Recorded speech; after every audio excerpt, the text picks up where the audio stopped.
Magandang araw! Sa video na ito, tatalakayin natin ang buod ng ika-29 na kabanata ng Ibong Adarna na may pamagat na Ang Reino de los Cristales mula sa mga saknong 900 at 34 hanggang 960.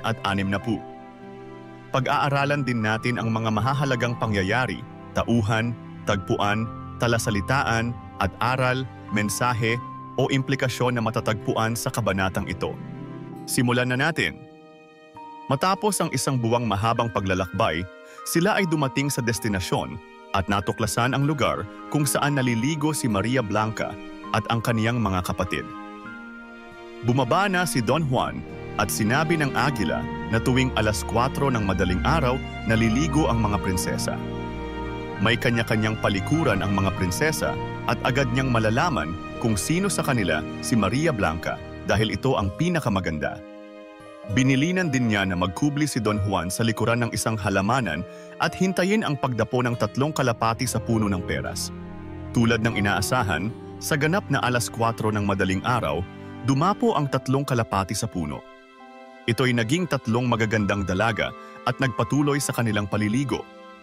Sa pagkakataong ito, natuklasan ni Don Juan ang natatanging ganda ni Maria Blanca na agad namang nagpatibok ng kaniyang puso. Kinuha ni Don Juan ng mga damit ni Maria Blanca habang ito'y naliligo at kanyang pinaghahalikan.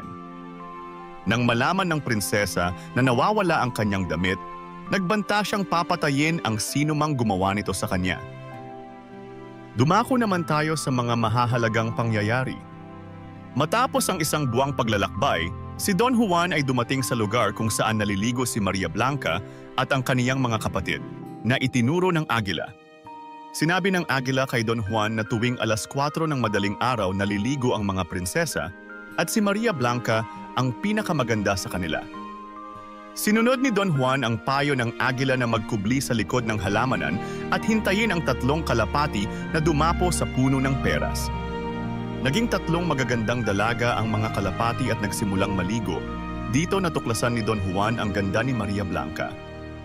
Kinuha ni Don Juan ang damit ni Maria Blanca habang naliligo ito na naging sanhi ng kanyang galit at banta na papatayin ang sinumang nagnakaw ng kanyang damit. Mga mahahalagang tauhan. Don Juan, ang pangunahing tauhan na naglakbay at umibig kay Maria Blanca.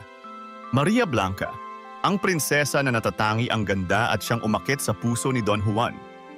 Mga kapatid ni Maria Blanca, kasama ni Maria Blanca sa paliligo ngunit hindi gaanong tinutukan ng kwento. Higanteng Agila, ang gabay ni Don Juan na nagturo ng tamang oras at paraan upang matagpuan si Maria Blanca. Dumako naman tayo sa tagpuan. Ang tagpuan ng kabanata ay sa palikuran kung saan naliligo si Prinsesa Maria Blanca. Ngayon naman ay talakayin natin ang mga talasalitaan na ginamit dito. Dawag.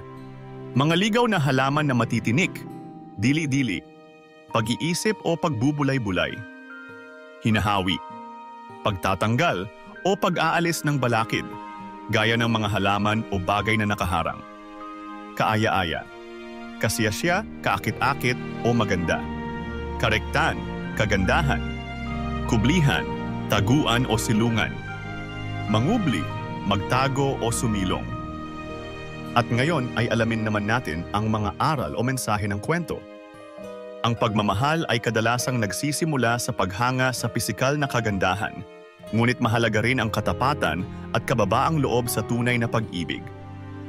Ang pagsunod sa tamang gabay at payo ng mga nakaalam ay mahalaga upang makamit ang layunin, gaya ng ginawa ni Don Juan sa payo ng Agila. At diyan nagtatapos ang ika-29 na kabanata ng Ibong Adarna, Ang Reino de los Cristales. Ano ang natutunan mo sa kabanatang ito? I-comment mo na ang iyong sagot. Inaanyayahan ka din namin na i-like, subscribe at i-click ang notification bell para lagi kang updated sa mga susunod naming videos. Hanggang sa muli, maraming salamat sa panonood.